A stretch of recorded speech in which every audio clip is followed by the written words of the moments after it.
Check your accessory list.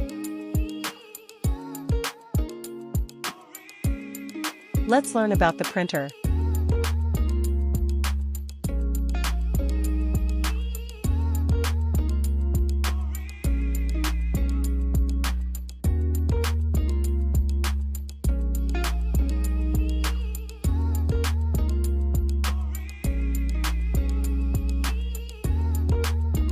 Press the two open cover buttons at the same time to open the cover.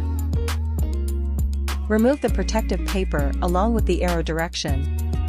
Close the printer's cover. A click sound indicates that the cover is securely closed.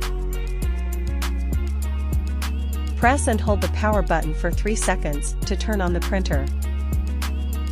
If the printer is out of battery, please charge it.